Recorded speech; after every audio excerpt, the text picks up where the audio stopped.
Hello, Tide fans. Welcome to Tide Talk. Seems like it's been a long time, guys, but here we are. We're having the first show for season 3. I'm really excited about the football season. I know that you guys as fans probably are as well. Probably tired of watching Netflix and Hulu and. No, I'm not tired of that. So I found some really good movies. Or if you're, I don't know if you're boycotting the NFL or whatever, MLB and NBA. But as I stated earlier, I'm ready for some college football. I've been watching Army and Tulane and other teams just because it's college football. So, and no offense, by the way. Yeah, no offense to you guys. I'm just saying. I'm ready for some college football. Look, if you hadn't eaten in a while, Ritz cracker tastes pretty good. That's exactly right. That's exactly right. Brings up a very good point. So we got a lot to talk about. A lot of things that's happened. Heck, since last season. It's kind of funny. I read a statement that a lot of the guys had a chip on their shoulder. They didn't like how the season ended, and I was reading a statement by Josh McMillan, the guy that's returning for his 6th year, so to speak. Right. And he was like, "Man, we're just not satisfied with 11-2." Shouldn't be. But 6 years at Auburn, that's called an associate's degree. Anyway, sorry. Bada boom. Start the year off right. Attaboy, Maurice. We can count on you. Appreciate it. Just to make sure everybody's aware, Jimmy Messick, my buddy on my right, Maurice Booth, my buddy on my left. We're here to talk about Alabama football. So I'm going to kick it off, as I mentioned. Let's kick it off. Yeah, kick it off. Yeah. On a roll. Yeah. Tied even. So anyway, I was just reading that, thinking to myself, how many teams in the country really are upset because they go 11-2? And it kind of guides me into where I want us to talk about. We were talking a little bit about, on the show, before the show, about competition. Right. And what that does, position by position. And we'll talk about that in just a minute. We'll talk about the depth chart that just come out. But, how many schools are satisfied with 11-2? And I guarantee you there's 80% of the teams that play would be happy with 11-2, but we're not. Go ahead. He's looking at you. Speak. Well, I was just going to say, obviously, Alabama has somewhat set a standard, what we're accustomed to. Not too many teams in the country can say that. So, absolutely, there's probably not a whole lot of them that aren't or wouldn't be satisfied with 11-2. I hate to be the pessimist in the room, but I do it so well. Again, I said at the end of last year, and you and I talked, I thought it was the most disappointing of Saban's team. It was one of the worst coaching jobs. That class from 2017 was supposed to be one of the greatest, not of Alabama, of college football. And they didn't even win their division. So with that comes high expectations. And when you lose 2 in the regular season in the same division, I'll give LSU credit. I'm not trying to knock Auburn, and I'll give them credit whenever they deserve it. But that was not a stellar team last year that Auburn had. Right. As much as everybody, I'm not knocking Bo Nix. I think he'll have a pretty good. I think he'll improve this year. But going into the Iron Bowl, his pass percentage was low 60s, maybe high 50s. It wasn't great, and we ended up losing to him. We got out-coached, we got outplayed, out everything. So I understand to the fact that they weren't happy and they shouldn't be happy. So let's see how much motivation during the off season that they did as far as being dedicated to the workout and growing. So we'll see. Which brings up a good point. Yes. So there's a lot of debate. We talked on the last show, I believe. We just we're back and forth. Jimmy, I believe you were talking about injuries and the fact that we had young guys out there, and you talked, Maurice, about still you got 4- and 5-star athletes. A lot of that has to do with coaching, and we didn't look like we knew what we were doing and things like that. And so I was kind of in the middle. I agree with both of you. I'm wondering now what you just said. What was the motivation in the off season? Because you're getting guys back that are significant playmakers and leaders for what was a young team last year defensively, especially. You know, Dylan Moses is back and he's healthy, and he is going to be the signal caller. And LeBron Ray, who is projected to be an All-American, is back and he's healthy. You know, what does that do from a confidence perspective, but also how do you think they motivate some of those younger guys? I mean, you know, what's your thought about that? Do you think that it's just because we had a poor season? I say a poor season. We finished 11-2, or is there? So, well, first of all, when you come to Alabama, and they know the goal is not to play in the Capital One Bowl.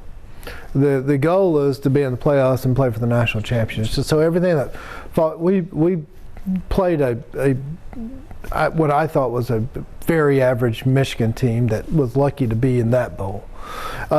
So going back to your question, who are the leaders of the team?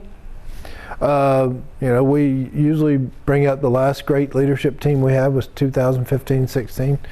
Great leadership all over the place on that team. Who is it this year? Is it going to be Moses? Is it Sartain? Who are the ones that want to step up and say, hey, bro, you ain't cutting it. Step it up. I think that's the expectation. Well, let me answer that question for you. Yes and yes. They absolutely will be, and actually, well, I mean, they have to be, but I truly believe they will be the leaders. Well, the one thing I hear about Moses is that he's kind of a quiet leader. That's fine and dandy, but I really do want somebody to be vocal. Do you think that him returning had a chance to probably be in the draft? Yeah. You know, even though Sure. he's coming off an injury. Sure. Do you think that his return is motivation enough for some of those people? He's a quiet leader. Is by him returning, is that motivation enough for some of the defensive guys? I would think so, that you would look up to somebody like that. And also for himself. But at the same time, we talk about, I mean, we've been talking about Moses for the longest time. You know, even Exodus. But sorry, I had to get that in. But we also you got Brian Robinson, you got Najee Harris, you got Devontae Smith. They came back and they could have easily gone. That should be some motivation. That should be some drive. Alex Leatherwood? Yeah. These are projected first round easily. Guy. Easily. So these are young men that came back for a reason. It wasn't because they got a bad review as far as where they would be drafted. So you came back for a reason. Now, if you come back for a reason and I've got some seniority on that team, I'm going to let it be known that this is the expectations. And you better step it up or just step aside. Well, even you know, with all the guys you listed, and even with Moses, you said being somewhat of a quiet leader, and you have to know there was some conversation back in February and March saying, all right, guys, I didn't come back to be second or third place. That's exactly where I was going. So you know it had to have been taught, all right, I'm back, I'm going to be better than ever, and I expect every one of you guys to be the same. I think in my mind, I do believe that Devontae Smith and Alex Leatherwood and Dylan Moses and Najee Harris, Right. I do believe those guys got together. I believe they talked. I don't know this because I don't know that there was a ton of information out there about that, but I do believe they got together. And I don't believe it was just for their personal stats to help their draft status. I believe that they got together because they wanted to end their Alabama football careers playing or winning a national championship. I hope so. Playing for or winning a national championship. Because, you know, there's nothing that, I mean, we can only imagine, and every college fan and every football player can only imagine what it must be like on that Monday night in January where the lights are all on you. That's right. This is what I'm here for, That's baby. Right. And you come out of that tunnel and you're ready to play. I'll never get to experience it. I mean, a few of us that we know have had that great opportunity, but you go to Alabama to feel that, to experience that. And the fact that we went to Orlando. Right.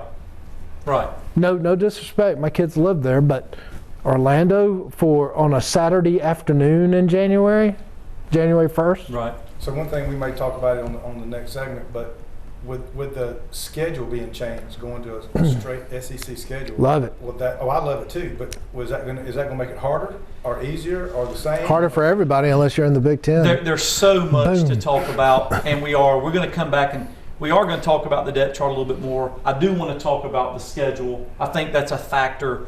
So yeah, a lot of stuff to talk about. I don't know that we can get it all in on one show, but we are going to take a break.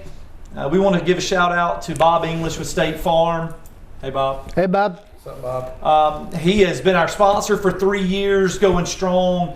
You guys make sure you give a shout out to State Farm and the staff that Bob English has. And we'll be right back with Tide Talk.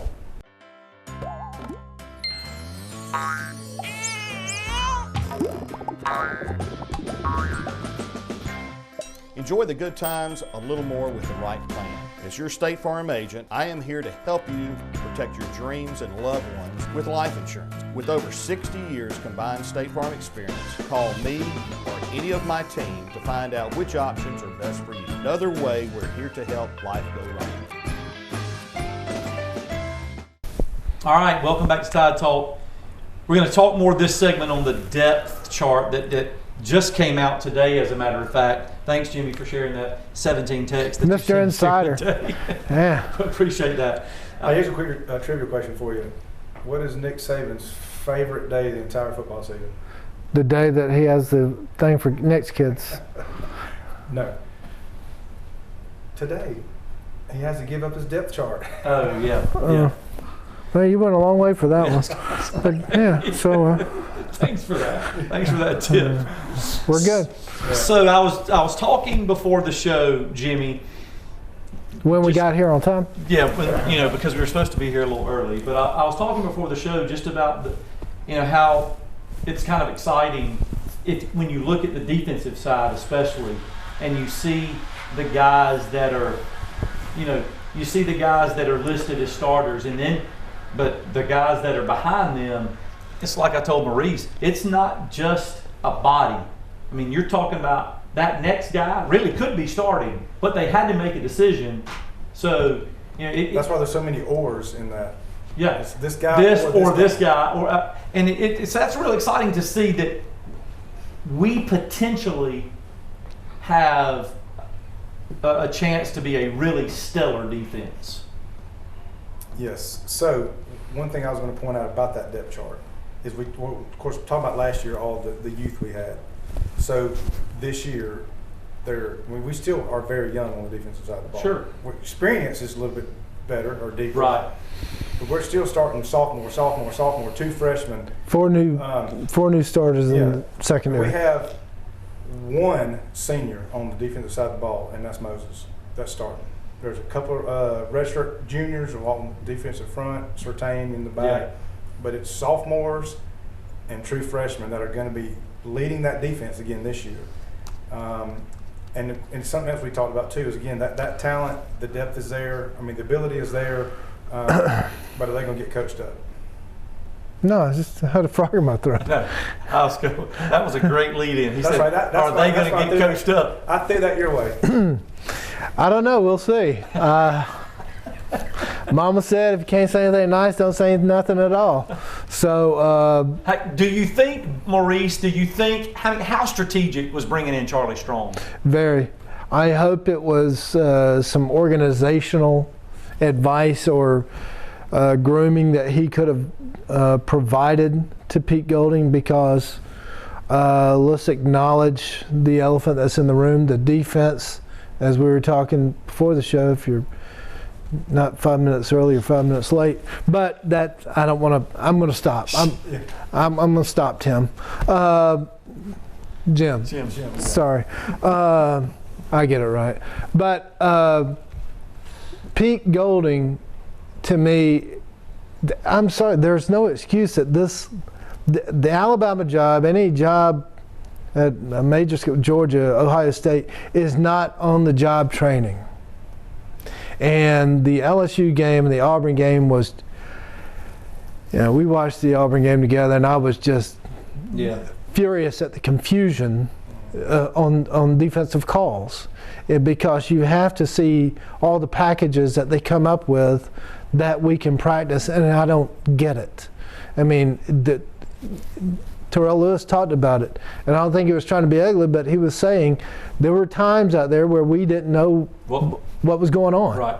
So that is all. Well, it starts with Nick, and then it goes to Pete Golding. When you put it out there, you got to be ready, and they weren't ready, and LSU made us pay. Well, I'm going to tell you what I think's huge.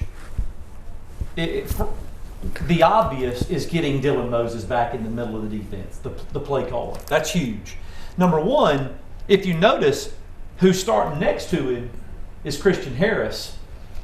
And look, he's going to be able to just play. Yeah, that's I mean, just because we haven't heard a lot, it was almost like his afterthought. Mm-hmm. But obviously, he has progressed even further. And I mean, because think about that 6-year senior guy, Joshua, he came back for a reason. He's not even starting. Yeah. So what does that take? But he's going to get plenty of play. But I'm just saying, what I like about that is, this is a guy that was thrown in the fire last year from the very beginning, right? And had to play and had to basically learn on the fly in the SEC against the LSUs, who ends up winning the national championship, against Auburn, against Texas A&M.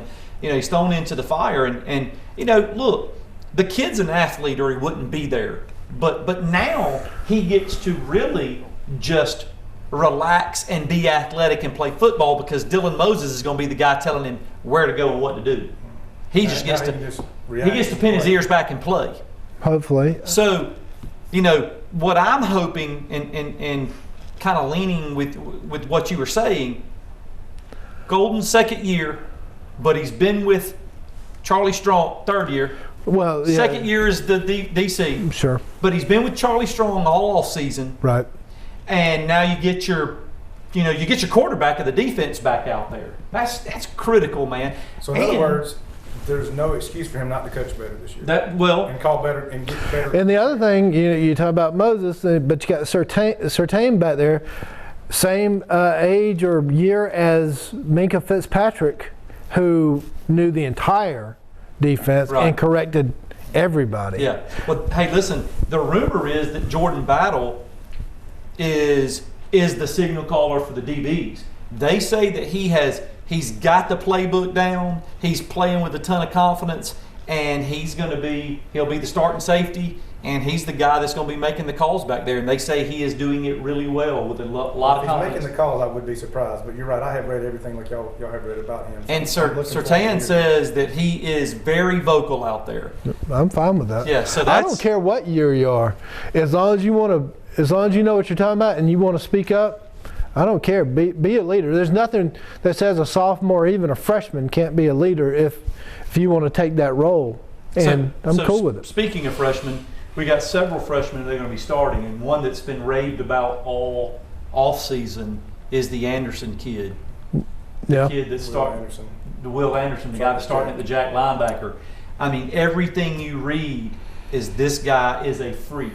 That he absolutely wreaked havoc on the offense with a pass rush ability that he is. So I'm really looking forward to seeing this kid play, and how well you didn't have a big spring. You've had a camp, but you didn't have a normal. And this kid he has been the talk of the town. So I'm excited to see. Yeah, with as much talk as there's been about him, he's probably one of the top players that I'm looking forward to seeing. Right, me too. Saturday. Just kind of watching to see how he performs. Because you're right. I mean, everybody's talking about this kid. So I'm looking forward to seeing how he plays. I'm anxious as well, even including Justin Igwigwe. Yeah. That's good enough for me. And, look, we talked about it. Barrymore's kind of, they're uncertain of his. Of the playing time he's going to get. He's a little banged up, but I mean, when you go through the depth chart, DJ Dale and this kid that we're talking about, I mean, It's just exciting. LeBrian Ray's back. I mean, LeBrian Ray is. In most schools, he would be a 2-year starter. Oh, without a doubt. I mean, that to me, that is how good he is, and he probably should have played a lot more as a freshman. But yeah, for him to finally get a starting spot, I expect a lot. I mean, there's a lot of there's a lot of upside, and I'm excited. And we hadn't even gotten to the offensive side of the ball, which is kind of scary. I mean, because we'll all agree, and we've said it over and over again, defense wins championships, without a doubt. But I think we got a chance to be fantastic offensively too. Fantastic offensively. We can go back and look at the film. I've said a long time, Mac Jones is really, really good, and I know you're skeptical. I'd feel better if we were running a single wing. Well, just snap it straight to Najee and let's go. Yeah, well, that's a possibility. Brian Robinson. If they got a little package in there for him. Or was it Trey Sanders? Trey Sanders. Yeah. But listen, I mean, the stable of running backs, they're talking about Roydell Williams and Chase McLeod. I mean, these guys are phenomenal players, and they're talking about how well all of them have done. But we got to break for a second. We're going to come back and talk a little bit about the offense. Then we'll talk about upcoming Missouri. They're at their place. Should be a win for Alabama. Still got to go play the game. That's the reason they turn on the scoreboard. But let's take a quick break. On behalf of Bob English and State Farm, we'll be right back with Tide Talk. In life, some things just go together, like a burger and fries, and home and auto insurance from State Farm. So make it a combo. Combining your home and auto insurance could save you time and money. And who doesn't like that? Just call me, Bob English, or any of my experienced hometown team and find out how you could start saving today. It's just another way.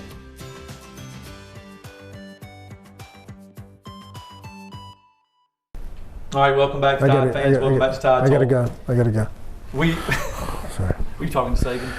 I don't like the name drop. We were talking just about depth chart. We hadn't really got into the offense yet, but man, what an opportunity to have really, really good offense. You return probably the best starting offensive line in the country.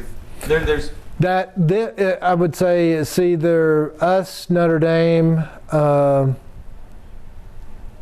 I'd say it's between those two because everybody's back except for one position, and I thought they played extremely well last year. I thought that was a great offensive line. I mean, listen.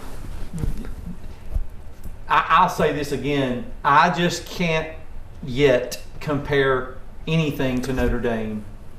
I mean, everybody talked in 2012 that Notre Dame was so good. And no, I'm not saying that. I know, but my point is that's like comparing apples to oranges.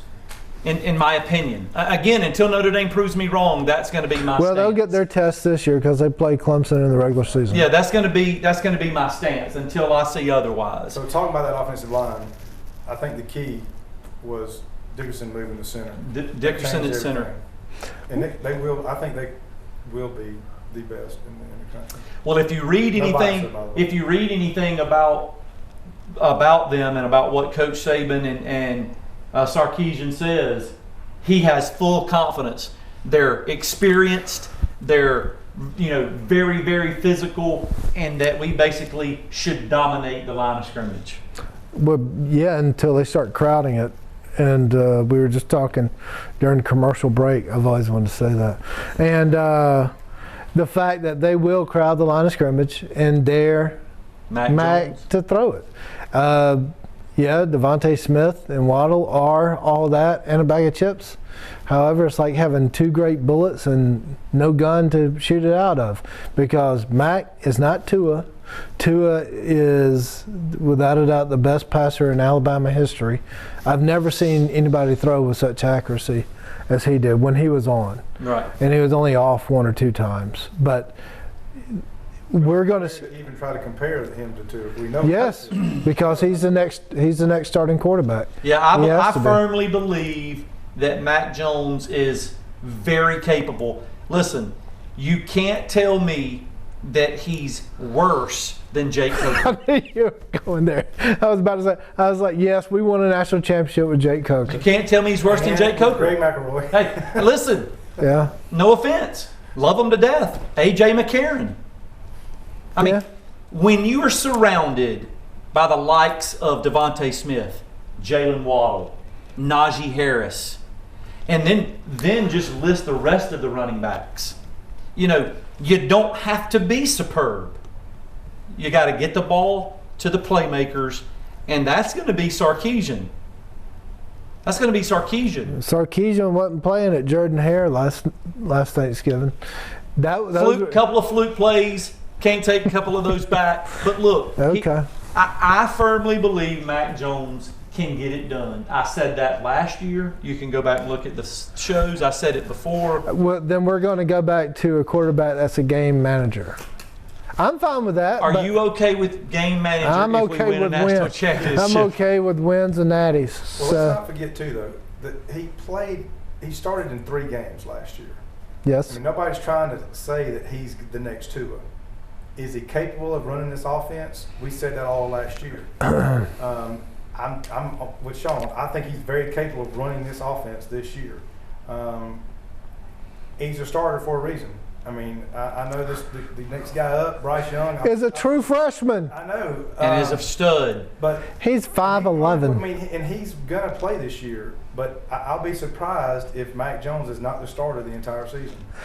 He will be. I was going to tell you, don't let 5'11" fool you, because Bryce Young is all that and what they said. Actually, I was hoping that they move him to DB, and the kid from Lynette, that was Mr. Alabama last year. Williams. I was hoping that he would actually get behind center at some point. But you hear good things about Paul Tyson as well. So. They say he's improved tremendously. Paul Tyson has done a really, really good job in the offseason. Speaking of depth chart, seniors, I don't know, senior, junior, sophomore, junior. I mean, it's like, so we can't help but play. Well, pretty much the entire offense will be gone after this year. I mean, because they are all seniors or juniors being draft eligible. Right. And so, it'll be like that next year. But for this year, there's been several times where we have said that this could be the greatest offense or this could be the greatest this. As far as running the ball, we've got a stable of running backs, but there's only one football.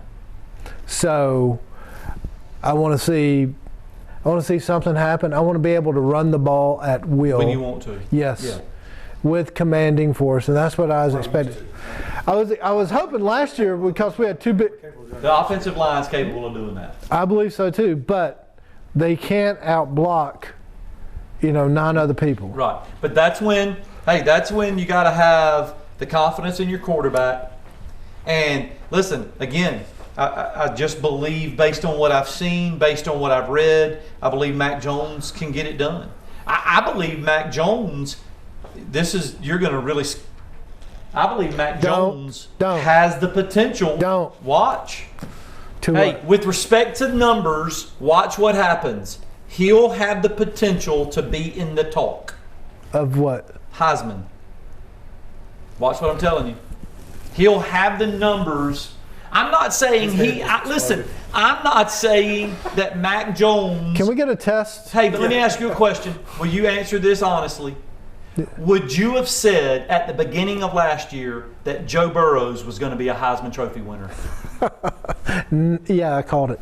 No, absolutely not. And similar in style, similar in build. Similar, yes. If you look at Joe Burrows the year before, you would have never, ever bet that he was going to win the Heisman. You would have never bet that.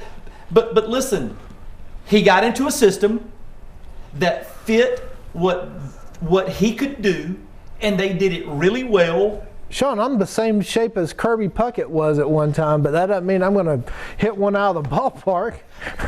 I mean, come on. I just think that Mac Jones is a very good quarterback. He's got a powerful arm. He throws the ball really well. I'm not saying he's been working since had 4 starts last year, as a matter of fact. Let me ask you this. Was the quarterback race close? This year? Yes. No, it wasn't close because there wasn't a spring. And Bryce Young didn't have as much of an opportunity to learn the system and compete. Do you think it would have been with Bryce Young? I mean, I think Bryce Young is a fantastic talent. I think he's fantastic. Okay. Now I'm just saying. I'm not saying Listen, that all the talk about Bryce Young is that he is the real deal. I imagine he's got a lot of talent, but it changes on Saturdays. They say he's very, very sharp up top. Okay. They say he's very, But very he's not our sharp. quarterback yet. He'll get his turn. Yeah. Okay. So, again, I'm not saying Mac Jones is bad. I'm just saying he hadn't proved to you yet that he can. not even close. Okay. Well, and that's fair.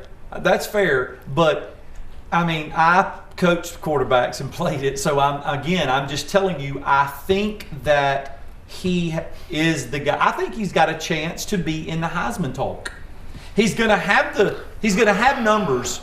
Listen, he's going to have numbers when you're throwing to Waddle, Devontae Smith, John Mechie, and you're handing it off to Najee Harris and Brian Robinson and Trey Sanders. I get that. I mean, he's going to have numbers.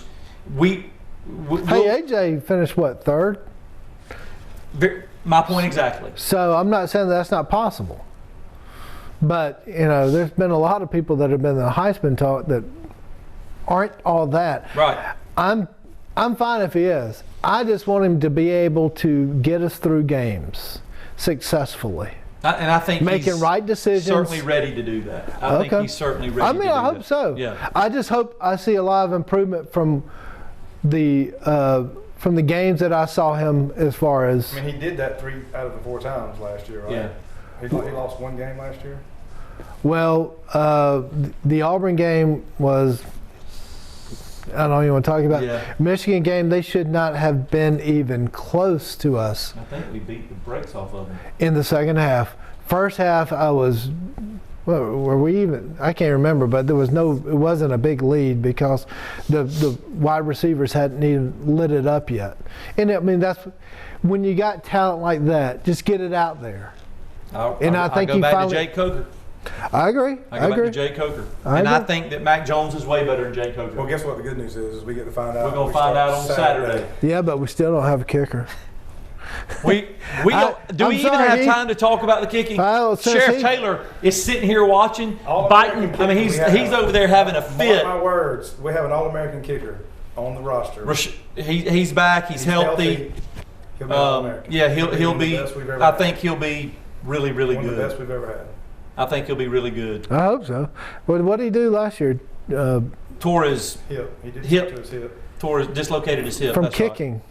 From kicking, right?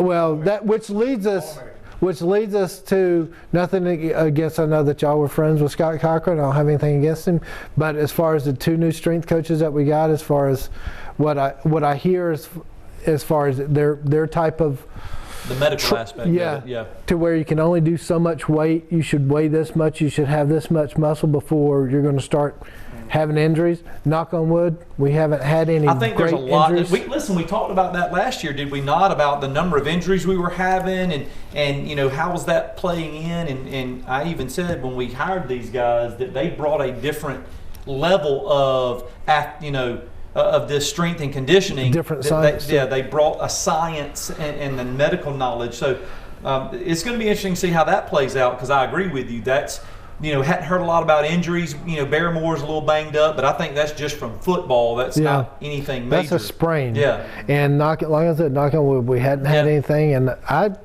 got to give some credit to those 2 guys. Yeah, agreed. Score prediction.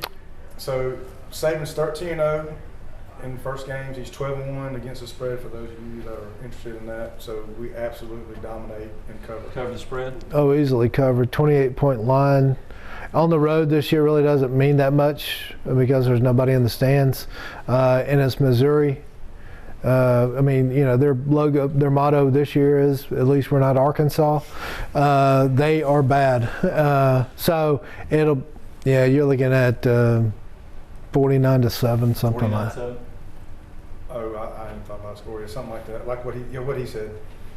Thank you. But Missouri had one of the, believe it or not, they had a height. I think they were ranked 14 in total defense last year. Offense was terrible, 93. But their defense was not bad, so it could be fun. We'll see what I say 45-10. I'd say 45-10. Saban won't bury them. They'll Yeah. pull the dogs off. They'll get a field goal or something like that. But it's going to be fun to watch. Finally back. Amen. Saturday night, 7:30, right? 7:30 kickoff.